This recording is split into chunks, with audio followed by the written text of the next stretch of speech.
at 5.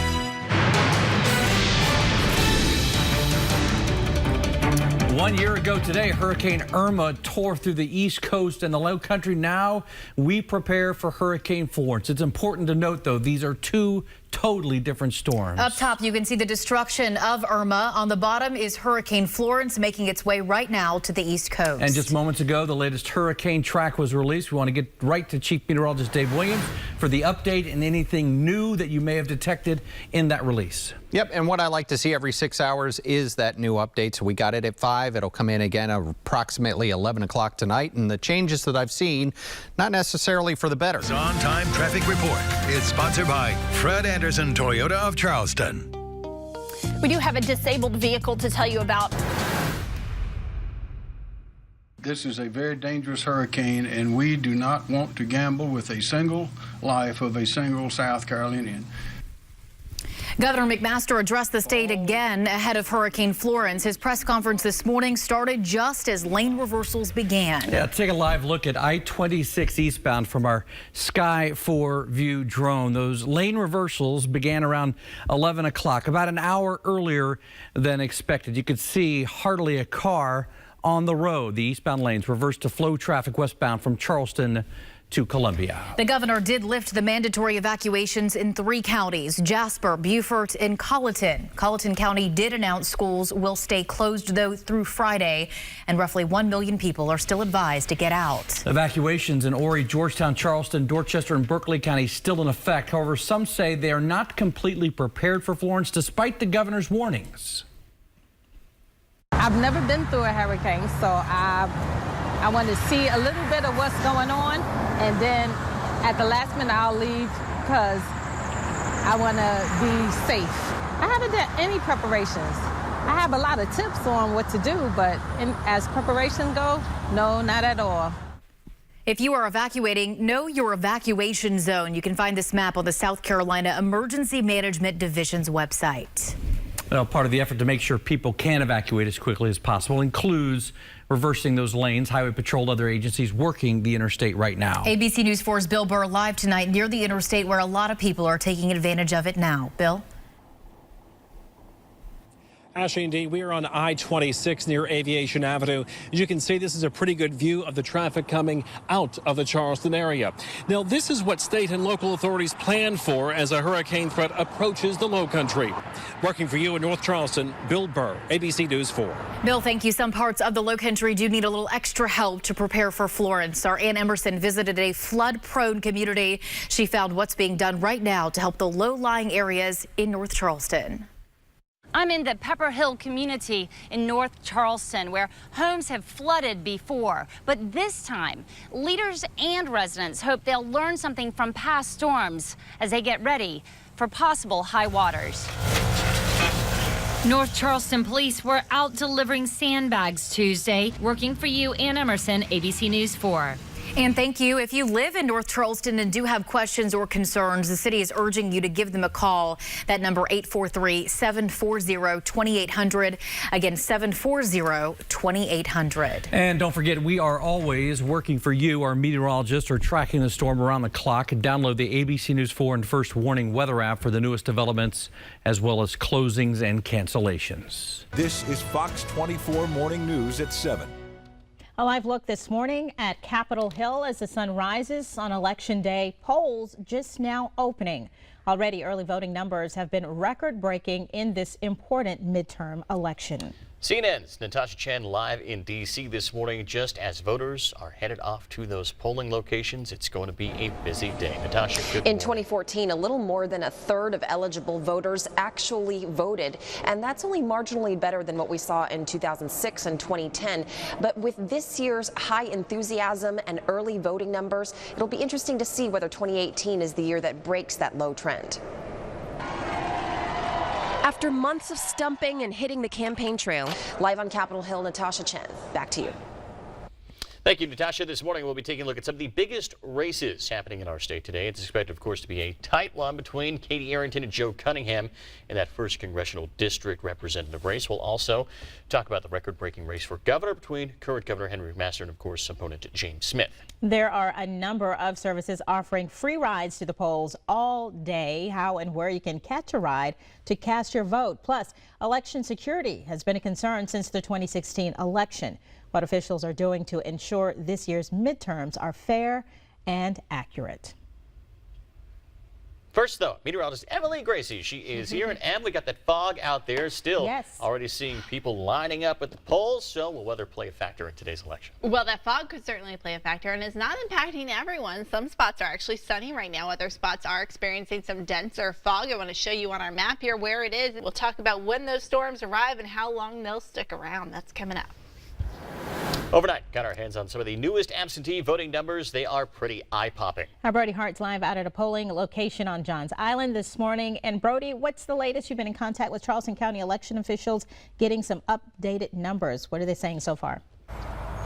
Yeah, Tessa, nearly 40,000 people have already voted in Charleston County. That's the absentee voting, and that is tops of any county in the entire state. We're live on Johns Island. I'll get it back to you.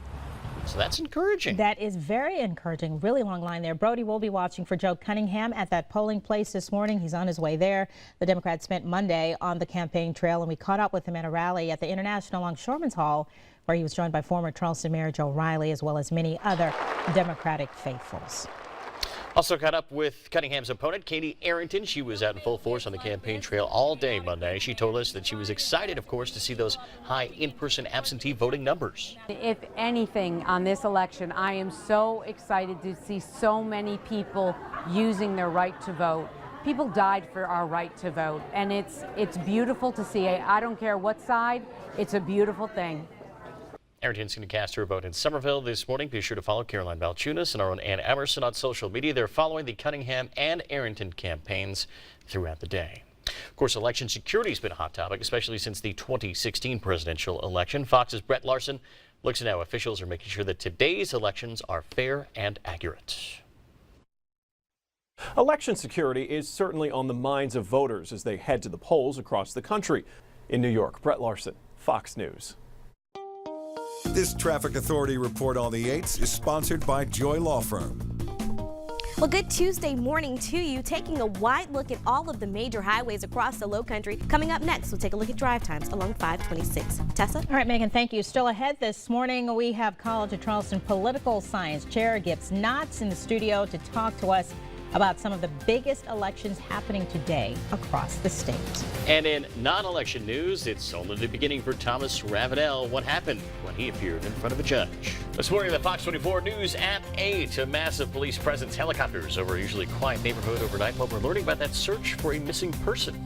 Preliminary test indicates the body that they found is Tanya's. A tragic end to a weeks-long search. This morning we hear from authorities and what they're doing to get justice for Anya, and later.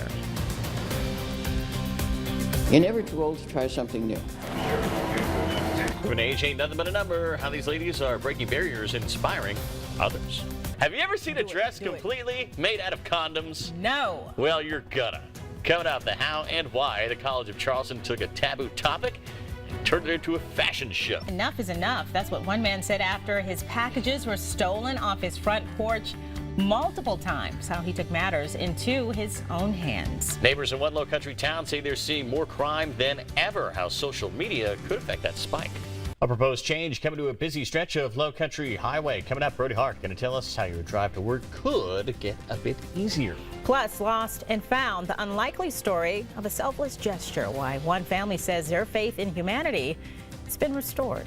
Well, how do you explain to a toddler her home is gone? That is one mother's challenge after their home was destroyed in the hurricane. The challenge is ahead for this family like so many others tonight. Plus, what comes next? Japanese air squadrons have commenced bombing in the American island of Oahu. A date that shall live in infamy. Today we honor the lives lost on the 77th anniversary of Pearl Harbor. Our Brody Hart speaking with one Air Force veteran inspired to fight after his country fell under attack. Comey on the hot seat today. What House Republicans say they're hoping to learn when they speak to the former FBI director behind closed doors. And later. Just kind of puts a hole in my heart. Like, how would people steal Christmas trees? Double fisting those things. Scrooge strikes again. How a group of thieves are putting Christmas tree farms out of business. White people are the best thing that ever happened to the world. We invented science and industry, and you want to tell us to stop because, oh my God, we're so bad. Racist rant there caught on camera. The university taking the heat, plus why the victims see the school's curriculum could be to blame. And bringing people together one tuba at a time, the mission 835 tuba players of all different ages set out to achieve. As the commercial people can't stop watching, we'll take a look at the ad making some people wish Nike didn't do it. And if it seems too good to be true, it probably is. The scam people, though, are falling for that's costing them millions. Plus, what you need to look out for. There's a new disease that's stumping doctors. How it works and the signs you need to watch out for in your kids.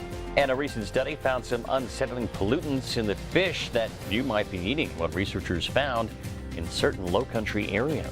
Donate blood, save a life. But one group of men are taking that mantra to a new level. The number of lives they've been able to save and their motivation behind doing it. Its new health guidelines could put another doctor's visit on your to-do list. The new recommendation attempting to save lives. Today, the road to justice for beloved bartender musician Eric Brentley will begin. One of his accused killers in court today. Brody Hart live with what's going to happen when that suspect steps in front of a judge. This has got potential for a major incident. Dispatch calls from first responders getting their first look at the California wildfires have just been released. Initial reactions from firefighters when the flames started to spread. Looking forward to a full investigation, at which point I am confident that I will be fully exonerated. Attorney Michael Avenatti fighting back against allegations of domestic violence. His ex-wife now coming to his defense this morning. Now at 5, a victim begging the judge to deny bond as she recounts what happened the night she was allegedly raped at knife point. The man accused in bond court today will tell you what happened inside that courtroom. Plus, a doctor in Texas thinks a new treatment for cancer might lie in a deadly virus. What he found that could be the beginning of a major step forward to developing a new cancer therapy. If you see a pink police cruiser flying down the streets, don't be alarmed. The reason one local police department is going pink and how it helps them connect with members of the community.